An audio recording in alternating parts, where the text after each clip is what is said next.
બાળક જન્મે ત્યારથી દરેક વાલીને એમ હોય છે કે બોલતો થાય, વહેલો બોલતો થાય, અમે કહીએ એવું બોલતો થાય. બધા જ બોલતા શીખવાડે છે, સાંભળતા કોઈ શીખવાડતું નથી. જેટલા સંબંધો તૂટે છે, બગડે છે, એ બોલવાને કારણે વધારે બગડે છે. લર્ન ટુ લિસન, થોડુંક સાંભળતા શીખવે. અને જેને સાંભળતા આવડે છે એના જ સંબંધો એ વધારે સારા રહી શકે છે. એના જે સબટાઇટલ છે, લર્ન ટુ લિસન. કઈ રીતે બોલવાનું છે, કઈ રીતે આપણે સાંભળવાનું છે.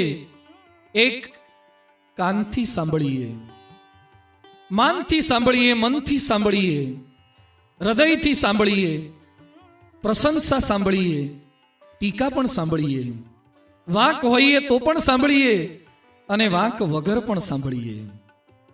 જે માણસ સાંભળતા શીખે છે એ બીજા સાથેના સંબંધો સારા કેળવી શકે છે. ક્યારે બોલવું ને ક્યારે ન બોલવું એટલું માણસ શીખી જાય, સાંભળતા થોડુંક શીખી જાય તો પણ ઘણા પ્રશ્નોનું સોલ્યુશન મળી જાય છે. સાંભળીએ થોડુંક, ભલે એની વાત બિનવ્યાજબી લાગે. પ્રમુખ સ્વામીજી મહારાજ હંમેશા કોઈ પણ આવનારા માણસને કાન આપતા, ધ્યાન આપતા અને માન આપતા. કોઈ પણ માણસને 3 શબ્દ તમે આપો ને, એને કાન આપો, એને ધ્યાન આપો, એને માન આપો, તો એ થોડોક હળવો તો તરત થઈ જ જશે. કેટલાક ડોક્ટરો પણ કેટલાક નહીં, તમામ ડોક્ટરે લગભગ આ જ કરવાનું હોય. જે ડોક્ટર પેશન્ટને સાંભળ્યા વગર સંભળાઈ કરે ને, એ ક્યારેય સફળ ડોક્ટર અથવા તો પેશન્ટના હૃદયમાં સ્થાન પ્રાપ્ત કરી જ ન શકે. તમે પહેલા સાંભળો તો ખરા.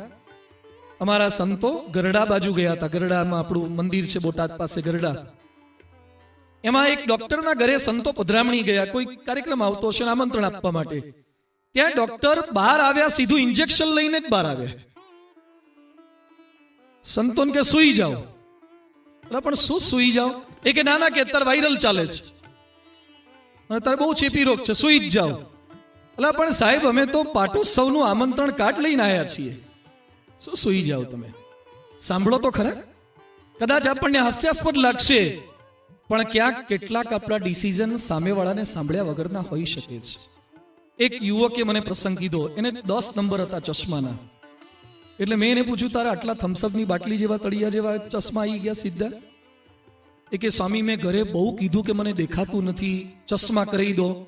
નાનો તો ત્યારથી કહું તો ઘરે એમ જ કે હોતા હશે, આ ઉંમરે શેના ચશ્મા હોય. ત્યાં મારા દાદા જીવતા હતા. દાદા કે મને 70 થયા, હજી ચશ્મા નથી. તને શેના ચશ્મા હોય? તને અભરખા છે, તને શોખ છે. 7 વર્ષ સુધી મને ચશ્મા ન કરી દીધા. છેવટે મેં હઠ લીધી કે હવે તો આમણા તો ઉપવાસ પર ઉતરીશ, નહીં કરી દો તો મને બિલકુલ દેખાતું જ નથી. પછી જેવા ચેક કરાય સીધા 8-10 નંબર આવ્યા. સાંભળો તો ખરા, પહેલા થોડુંક એની વાત તો સાંભળો. તો પરિવારમાં સંબંધો સારા કરવા માટે લર્ન ટુ લિસન. મન દઈને સાંભળો. કેટલાક છે ને જોવે આપણી સામું પણ મન બિલકુલ ના હોય, બીજે જેનું ધ્યાન હોય છે એમ નહીં. ખાલી સાંભળવાની એક્ટિંગ કરશો ને તો પણ પત્નીને બધી જ ખબર પડે છે. ખોટું બોલો ને તો બધું જ ખબર પડે. અમે માર્કેટિંગ યાર્ડમાં ગયા હતા, પધરામણી હતી અમારી. એક ભાઈ યાર્ડના વેપારી અમારી સાથે બેઠા હતા અને પછી મોબાઈલ ફોન આવ્યો એટલે થોડાક વાઇબ્રેટ મોડ પર આવી ગયેલ. મને લાગ્યું ઘરેથી ફોન છે, એકદમ ગભરાઈ ગયા. ઉપાડે, અમુકના રિંગટોન જ એવા હોય કે તું દિન કહે તો દિન, તું રાત કહે તો રાત. એટલે આપણને લાગે કે હવે આનો જ ફોન લાગે છે. અને ત્યાં ઘરવાળાનો ફોન આવે. એમણે કંઈક નક્કી કર્યું હશે કે આજે સાંજે ગેલેક્સીમાં કે કોસ્મોમાં જઈશું, લેટ ઘણા પડ્યા હતા. એટલે ઘરવાળાએ ફોન કર્યું, ક્યારે નીકળો છો? ત્યાં પેલા એમ બોલ્યા કે નીકળી જ ગયો છું, હોસ્પિટલ ચોકે પહોંચ્યો જ છું. અમારી સામે ઊભા હતા અને પાછા આટલું ખોટું બોલે. પણ અમારે શું કરવા સંબંધ બગાડવા? એટલે અમે મૌન રાખ્યું. ત્યાં પેલા ભાઈએ ખોટું બોલીને ફોન મૂકી દીધો. ત્યાં થોડીક વાર અમારી સાથે વાતો બેઠા હતા. અચાનક લેન્ડલાઇન પર રિંગ વાગી એટલે વાતો ખબર નહીં, ઉપાડી દો. હલો, રમેશભાઈ બોલું. ત્યાં સામેથી જોરથી અવાજ આવ્યો કે નીકળી ગયા હતા ને. બહુ જાજો સમય સુધી ખોટું પરિવારમાં કે આપણા ટ્રસ્ટની અંદર કે કોઈ પણ સેક્ટરની અંદર જાજો સમય સુધી ચાલતું નથી. મન દઈને સાંભળીએ, હૃદયથી સાંભળીએ. આંસુઓના પણ પડે પ્રતિબિંબ એવા દર્પણ ક્યાં છે? આંસુઓના પણ પડે પ્રતિબિંબ એવા દર્પણ ક્યાં છે, કહ્યા વિના પણ સમજે એવા સગપણ ક્યાં છે. કહ્યા વગર સમજવા જોઈએ. બધું કહેવાનું નથી હોતું. ઘણીવાર કેટલાકની હામાં ના હોય છે અને નામાં હા હોય છે, જે તમને એ પણ અનુભવ દરેક પરણેલાનો અનુભવ થાય. ક્યાંક હામાં ના હોય અને ક્યાંક નાની અંદર હા હોય. પિયરમાં જવાનું પૂછજો. ક્યાંક ના જેવું લાગે પણ નાની પાછળ હા છે, ક્યાંક હા લાગે છે પણ હાની પાછળ ના છે. આને માણસ થોડોક ઓળખતો થઈ જાય તો પણ પ્રેમથી રહી શકે છે. હાની ના, નાની હા, પ્રશંસા સાંભળવી પડશે. વ્યક્તિ પોતાના વખાણ કરે, આપણને ન ગમે, કોઈ આપણી હાજરીમાં પોતે પોતાના વખાણ કરે, બિલકુલ ન ગમે ને, તો પણ જો સંબંધ સારા રાખવા હોય ને તો એને હીરો થવા દેજો. એને હીરો થવા દેજો. તમને ખબર હોય કે એની વાત સંપૂર્ણ ખોટી છે, છતાં પણ એને હીરો થવા દેજો જ, તો સંબંધો સારા રહેશે. એની પ્રશંસા એના મુખેથી સાંભળો અને રાજી થાઓ. અને પાછું એમ કહો કે વાહ બહુ કહેવાય, એ રાજી થશે. આપણી થોડીક પ્રશંસા એ ઘણા કામ ને ઘણા સંબંધોને સારા બનાવી શકશે. થોડીક ટીકા સાંભળો. કોઈક આપણી ટીકા કરે એને પણ સાંભળવાની થોડીક તૈયારી એ રાખવી પડશે, તો માણસ સંબંધો સારા રાખી શકે છે. વાંક હોય તો સાંભળો. ઘણા વાંક હોય તો પણ સાંભળતા જ નથી. એક સોરી જેટલો નાનકડો શબ્દ આપણે બહુ છૂટથી નથી વાપરી શકતા. એક થેન્ક યુ જેવો નાનકડો શબ્દ એ પ્રેમથી નથી વાપરી શકતા. અને વાંક વગર પણ સાંભળવાની તૈયારી રાખવી પડશે. વાંક ન હોય તો પણ સાંભળવું પડશે. એકવાર એક યુવાન પુત્રે એના પિતાજીને વાત કરી કે પપ્પા મને એમ લાગે છે કે મારે લગ્ન કરવા જોઈએ. મારા ઘણા બધા મિત્રો હવે લગ્ન ગ્રંથિથી જોડાવા લાગ્યા છે અને મારી પણ ઉંમર થઈ છે, તમે કઈ વિચારતા નથી મને પરણાવવા અંગે, સગાઈ કરવા અંગે. એના બાપ કે કાલે ઘરની અંદર ત્યાં વસ્તુ કેમ બગાડી? કે પપ્પા હું લગ્નની તમને વાત કરું છું, તમે મને એમ કહો છો કે કાલે વસ્તુ, હું તને પહેલા પૂછ્યું ને જવાબ આપતે કાલે વસ્તુ કેમ બગાડી? તારો વાંક છે. 2-3 વાર એટલો જોરથી ખકડાયો ને, પેલો દીકરો કે સોરી પપ્પા, હવે નહીં બગાડું. પપ્પા કે લગ્ન ગોઠવાઈ દઈએ. અલા પણ હું તમને લગ્નનો પ્રશ્ન પૂછું છું, તમે મને વસ્તુ બગાડવાની વાત કરો, હું સોરી બોલું, એમાં તમે રાજી થઈ ગયા ને હવે લગ્નની હા પાડો છો. એ કે બેટા વાંક વગર પણ તું સોરી બોલતા શીખી જાય ને તો એ લગ્નની પહેલી આવશ્યકતા છે. વાંક વગર પણ સોરી બોલતા શીખી જાય, લગ્નની પ્રથમ આવશ્યકતા છે. તો વાંક ન હોય છતાં પણ થોડુંક સોરી બોલતા, માફી માંગતા, તો પણ સંબંધો સારા રહી શકે છે. થર્ડ લેસન છે learn to listen. Fourth lesson છે સ્ટાર્ટ ટુ એપ્રિસિએટ. થોડીક પ્રશંસા કરતા શીખીએ. Appreciation, start to appreciate. Sony કંપનીના માલિક ઓકિયો મોરિટા એણે બહુ સરસ વાત કરી છે કે અમારી કંપનીના માણસોને ખાલી પગાર આપી દેવો, વેતન આપી દેવું એટલું જ પૂરતું નથી. અમે અમારા તમામ સ્ટાફને વારે ઘડીએ યાદ અપાવીએ છીએ કે તમે કંપનીમાં બહુ જ અગત્યનો ભાગ ભજવો છો. તમે ભલે નાનકડું એક ડ્રોપ છો, પણ તમારે લીધે જ અમારા કંપની રૂપી મહાસાગરનું અસ્તિત્વ ટકેલું છે.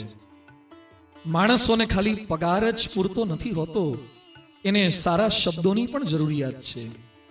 અને પ્રશંસા કરવા બાબતે આપણે બધા જ બહુ કંજૂસ છીએ.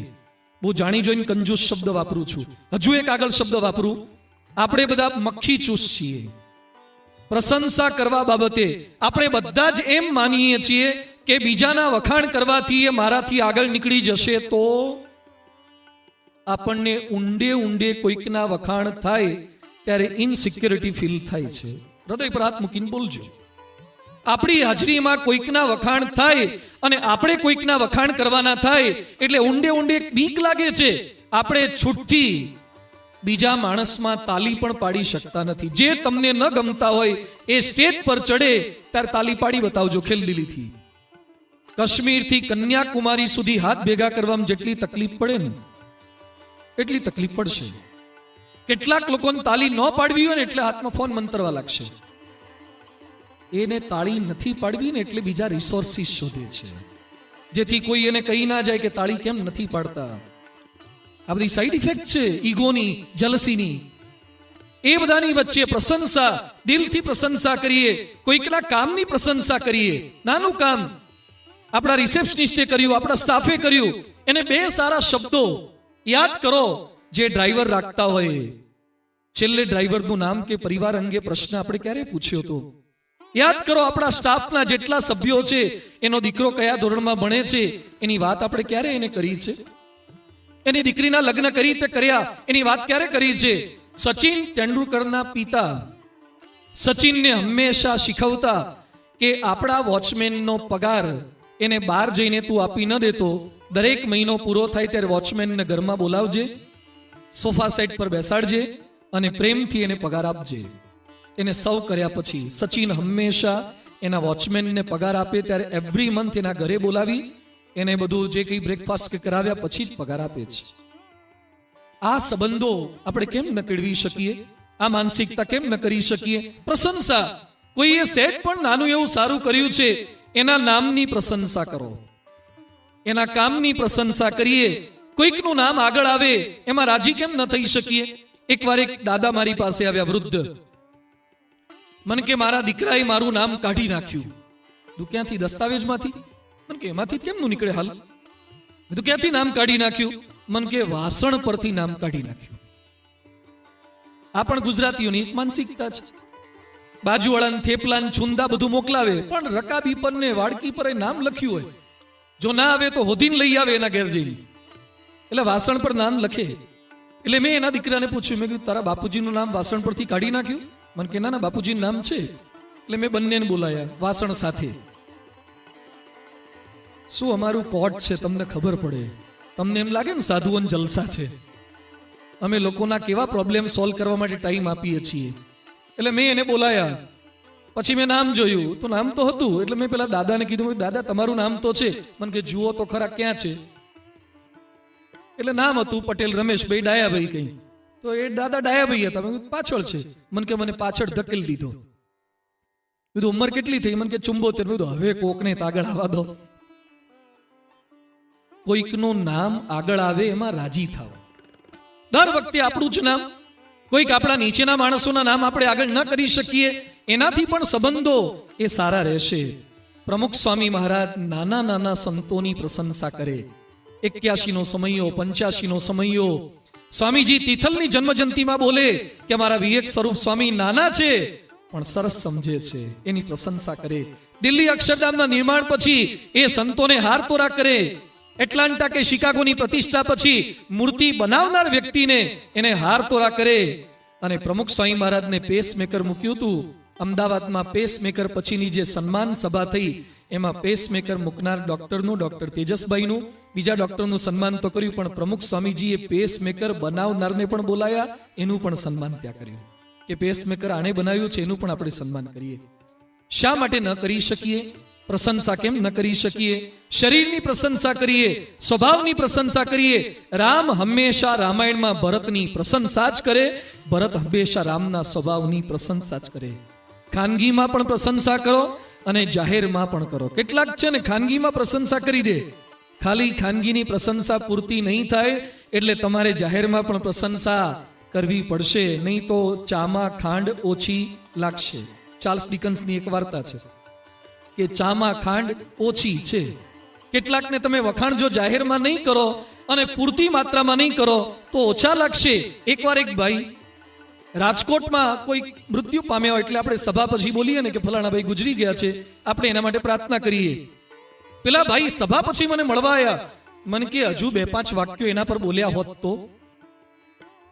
જે ગુજરી ગયા છે ને બિલકુલ તકલીફ નથી, એ તો સાંભળવાના નથી, પણ જે નીચે રહેલા છે ને, એટલે કોઈકની પ્રાર્થના સભામાં જઈએ ને ત્યારે જેની પ્રાર્થના સભા છે તો એક પાંખડી પણ સ્વીકારવાનો નથી, પણ જે નીચે રહેલા છે ને એને સાચવવા માટે પણ જવું પડશે.